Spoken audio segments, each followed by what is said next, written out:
एक सुनसान रास्ता, एक रहस्यमयी बूढ़ी औरत और एक ऐसा सफर जो हकीकत और डरावने सपनों के बीच उलझ जाता है। क्या अर्जुन इस भयानक सफर से बच पाएगा या यह रास्ता उसे नरक की ओर खींच ले जाएगा? एक दिल दहला देने वाली हॉरर कहानी जो आपको अंत तक झकझोर कर रख देगी। रात का अंधेरा गहराता जा रहा था। अर्जुन अपनी बाइक से एक सुनसान रास्ते पर जा रहा था। घड़ी ने ठीक 12 बजाए। अचानक सड़क के किनारे एक बूढ़ी औरत खड़ी दिखी। उसने अर्जुन से कहा, बेटा, क्या तुम मुझे इस सड़क के आखिर तक छोड़ सकते हो? अर्जुन को अजीब लगा, लेकिन दया आ गई।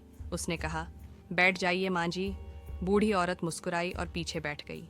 जैसे ही बाइक आगे बढ़ी, अर्जुन को अजीब ठंडक महसूस होने लगी। रास्ते में औरत ने पूछा, तुम जानते हो यह नरक का रास्ता कहलाता है? अर्जुन ने हंसकर कहा, ओह सच में? लेकिन तभी उसने रियर व्यू मिरर में देखा। बूढ़ी औरत का चेहरा बदल रहा था।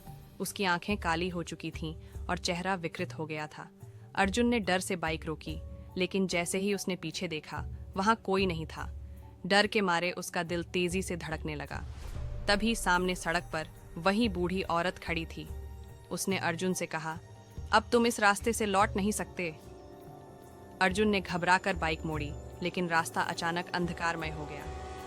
कहीं कोई मोड़ नहीं दिख रहा था, बस एक अनंत अंधेरा।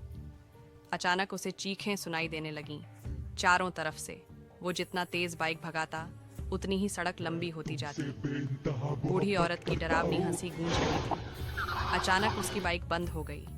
उसने पीछे मुड़कर देखा। बूढ़ी औरत हवा में तैर रही थी और उसकी आंखों से खून बह रहा था। अर्जुन जोर से चिल्लाया, मुझे छोड़ दो! और तभी उसकी आंखें खुल गईं। वो सड़क के किनारे गिरा पड़ा था। सुबह हो चुकी थी।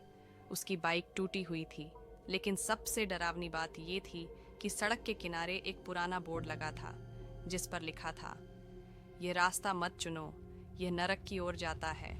अर्जुन ने पीछे देखा। वहां कोई नहीं था, लेकिन उसकी शर्ट पर उंगलियों के गहरे निशान थे, जैसे कोई उसे पकड़कर खींच रहा था। समाप्त।